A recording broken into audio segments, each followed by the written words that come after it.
30 साल पहले गायब हुआ पहला आदमी अचानक पुलिस स्टेशन में वापस आ गया था।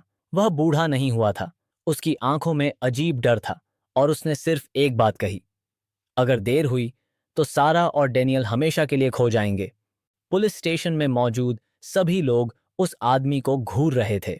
उसका नाम था माइकल रॉस। वह 1994 में गायब हुआ पहला व्यक्ति था, लेकिन वह बिल्कुल वैसा ही दिख रहा था जैसा 30 साल पहले था। न एक झुर्री, न उम्र का कोई निशान। ऑफिसर ने पूछा, तुम इतने साल कहाँ थे?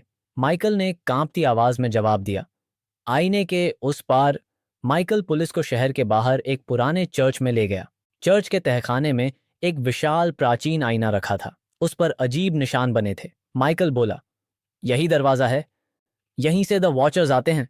अचानक आईने की सतह पानी की तरह हिलने लगी। कमरे का तापमान गिर गया और अंदर एक दूसरी दुनिया दिखाई देने लगी। एक विशेष टीम तैयार की गई। माइकल उनके साथ था। उन्होंने आईने को छुआ और अगले ही पल वे दूसरी तरफ पहुंच गए। यह दुनिया बिल्कुल उनकी दुनिया जैसी थी। वही सड़कें, वही इमारतें, वही पुलिस स्टेशन, लेकिन सब खाली। कहीं कोई इंसान नहीं। चारों तरफ अजीब खामोशी थी। अचानक एक दीवार पर लिखा दिखाई दिया, डोंट लुक बैक। माइकल का चेहरा पीला पड़ गया। माइकल ने कहा, यहां एक नियम है, जो भी पीछे देखता है वह वापस नहीं लौटता। टीम आगे बढ़ती रही, लेकिन तभी एक महिला अधिकारी को पीछे से अपने बेटे की आवाज सुनाई दी, मम्मी। उसकी आंखों में आंसू आ गए। वह मुड़ी। अचानक उसकी चीख गूंज उठी। बाकी लोग पीछे नहीं मुड़े, लेकिन उन्होंने आवाज सुनी।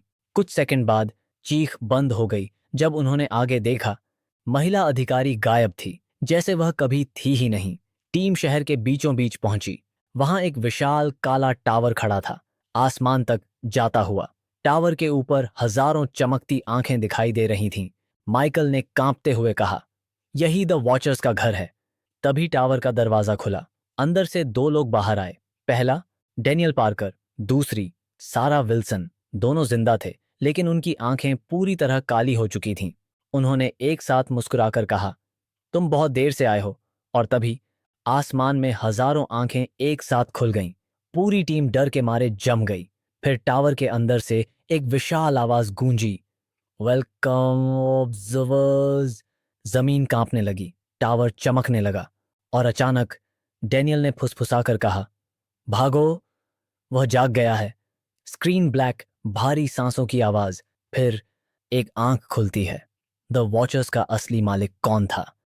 डेनियल और सारा की आंखें काली क्यों हो गई थीं? और आखिर वह कौन था जो अब जाग चुका था? कहानी अब अपने सबसे खतरनाक मोड़ पर पहुंच चुकी है। To be continued. Part 7 coming soon. अगर आपको लगता है कि यह सिर्फ एक कहानी नहीं बल्कि किसी बड़े रहस्य का हिस्सा हो सकता है, तो वीडियो को लाइक करें, चैनल को सब्सक्राइब करें और कमेंट में लिखें, डेनियल के साथ आखिर हुआ क्या था। अगली क्राइम स्टोरी में मिलते हैं।